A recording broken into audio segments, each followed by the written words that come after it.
bilisummaa Oromoo haleellaa humnoota sirna bilisiginaa tiksan irratti raawwatu itti fufee jiraachuun himame. Harargee lixaa aanaa mi'eessoo fi arsii aanaa muunessaa keessatti sababa waraanni bilisummaa Oromoo tarkaanfii fakkaataa akkanaa fudhateef humnoonni mootummaa hidhatan hawaasaa hiraarsaa jiraachuu Oromiyaa miidiyaan neetworkii odeeffateetii jira. Faayisaa Eliyaas akka itti aanutti bal'inni oduu kana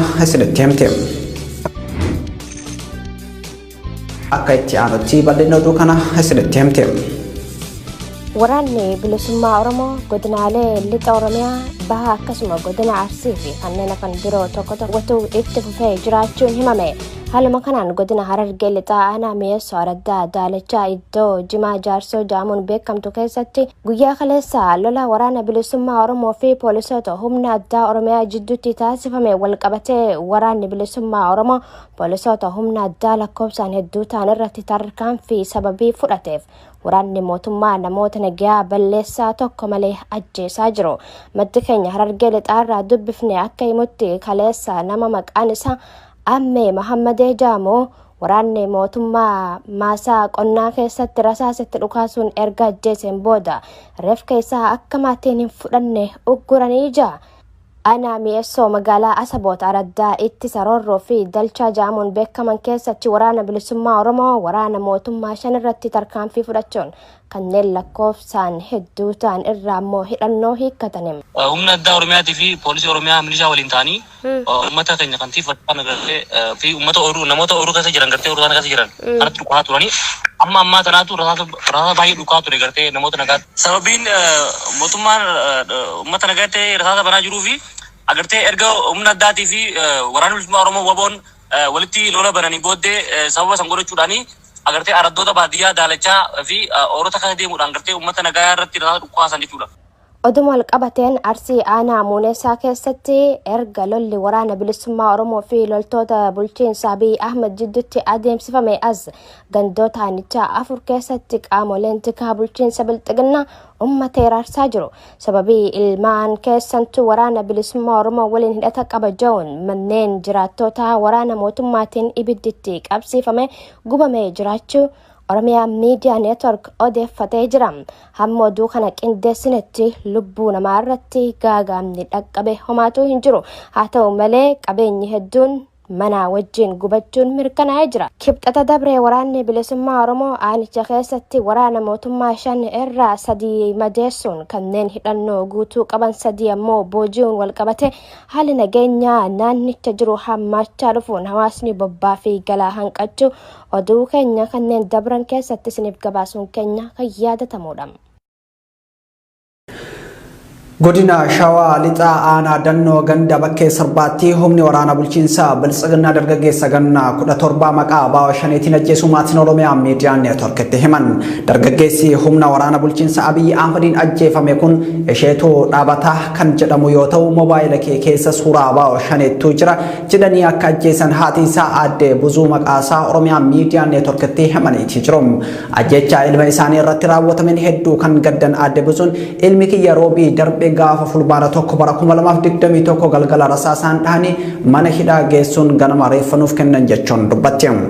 Ilma kiyya du'aan dhabuun fayyaa kiyyas akka malee na hubee jira kan jettu aadde Buzuun wabii nageenyaa homaatu hin qabnu jechuun dubbatti.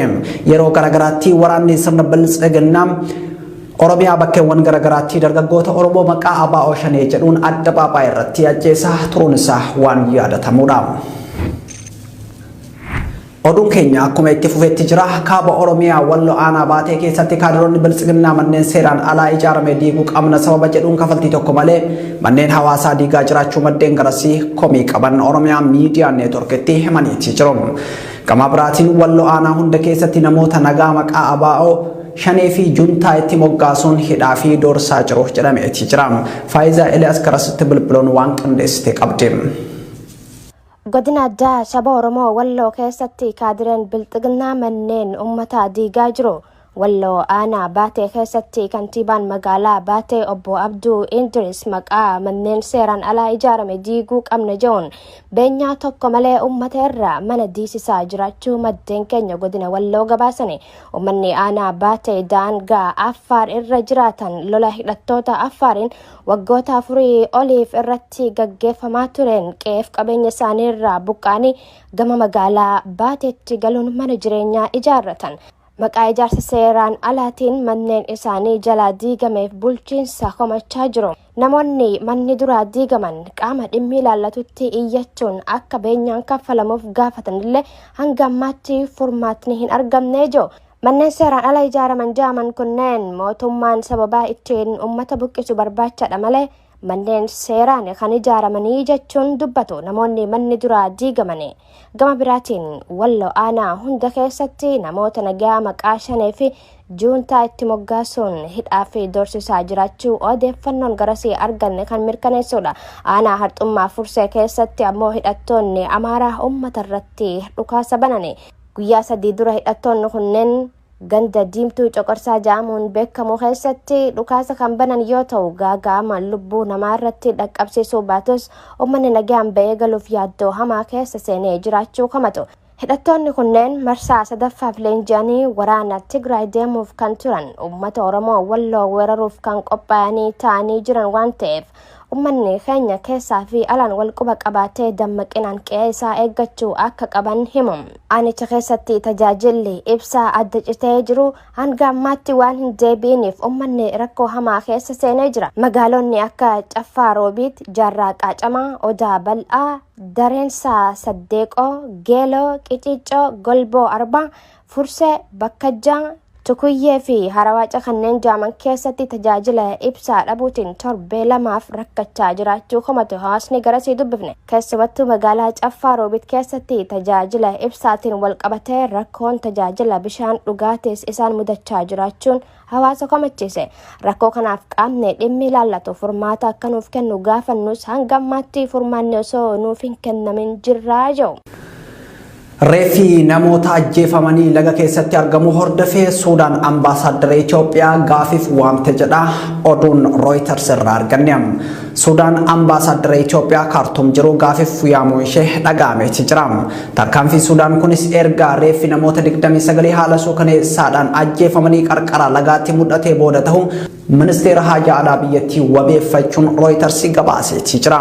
Reefi namoota kana qarqara laga Tagazee keessatti argame kan jedhu gabaasni kun namoonni haala suukaneessaan ajjeefaman kunniin dhalattoota Tigraay magaalaa Humaraa jiraatan ta'uu yaadachiisee jira. Gabaasni Reuters kun humnoonni Amaaraa dhalattoota Tigraay magaalaa Humaraa keessa jiraatan ukkaamsuudhaan ajjeesanii gara bishaanitti gataa turan jechuun gabaafamaa tureeti jira. Torbee darbes maddeen oduu gurguddoon CNN fi The Telegraph gabaasa qorannoo kophaa isaanitti baasaniin dhalattoonni Tigraay magaalaa Humaraa fi naannoo ishee jiraatan humnoota Amaaraatiin jumlaan ajjeefamuu isaanii gabaasuu isaanii kan yaadatamudha. Oduu biraatiin waraanni waliinii diinagdee Itoophiyaa rukutuun qaala'insa jireenyaa hammeessem. Itoophiyaan bulchiinsa Abiy Ahmad jalatti rakkoo namtolchee kanneen akka beelaa waraanaa fi buqqaatiif saaxilamuun qaala'insa jireenyaa hammaataaf lammiilee isii saaxiltee jirti jechuun ogeessonni diinagdee barreessaati jiru. Ogeessi ikoonomiksii lammii Ameerikaa Profeesar Steve Henkem qaala'insa jireenyaa Itoophiyaa keessatti 45.7 gahee jira jechuun yoo ibsu ragaan staatiksii Itoophiyaa hanga baatii hagayyaatti qaala'insi jireenyaa 37.6 gahee jira jedhem. Waraanni Itoophiyaa keessatti adeemsifamaa jiru baasii doolaara Ameerikaa miiliyoona 502 dhaqqabu akka danda'u dhaabbanni Trading Economics jedhamu ifoomseeti ture. Bara 2020 baasii waraanaa baheem doolaara Ameerikaa 460 akka ta'e maddeen garaagaraa ibsaatee jiru. Bara 2013 dhumaa jiru kana irratti Itoophiyaan waraanaaf qaala'insa jireenyaa akkasumas cabiinsa diinagdeef saaxilamtee raafamaati jirti. Dhaabbileen mallaqaa Itoophiyaadhaaf liqeessuu jedhaman liqaa dabalataa doolaara biiliyoona 10 akka gadhiisuu diduun qaama qormaataa biraa diinagdee Itoophiyaati. Exim Baankiin Chaayinaa doolaara biiliyoona 1.4 qaama baankii addunyaa kan ta'e International Development Association doolaara biiliyoona 3.3 dhaabbanni mallaqa addunyaa yookaan International Monetary Fund doolaara biiliyoona 2.7 akkasumas kanneen biroo liqaa kennu jedhamanii eegamaa kan turan yoo ta'u hanga ammaa hin kennine.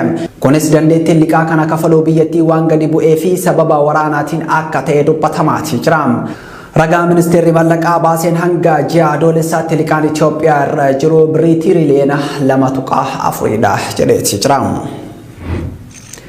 Miseensonni garee walabaa hooggantoonni addunyaa The Elders jedhaman gareewwan waraanaa Tigraay keessatti hirmaachaa jiran waraana dhaabuun akka mari'atan jajjabeessuuf tarkaanfii akka fudhatamu mana maree nageenya dhaabbata mootummoota gamtoomanii gaafatan. Walgahii mana maree nageenya addunyaa kaleessa dhimma nageenya addunyaa irratti taa'ame irratti maanguddoonni hoogganoonni addunyaa Itoophiyaatti dhukaasni akka dhaabbatuu fi mariin akka eegalu gaafatanii jiru. Walitti qabduun garee kanaa pirezidaantiin duraanii Ayirlaandii fi tokkummaa mootummootaatti koomishinarri mirga namoomaa Meerii Roobsan waraana kana dhaabsuun gidiraa kana dhaabuuf filannoo geeddaraa hin qabnedha jechuun dubbatanii jiru. Manni marichaa dhugaa lafa irra jiru hubachuuf Tigraay dabalatee Itoophiyaatti daawwannaa akka taasisuu fi furmaanni siyaasaa tantamaa akka kennamus himamee jira.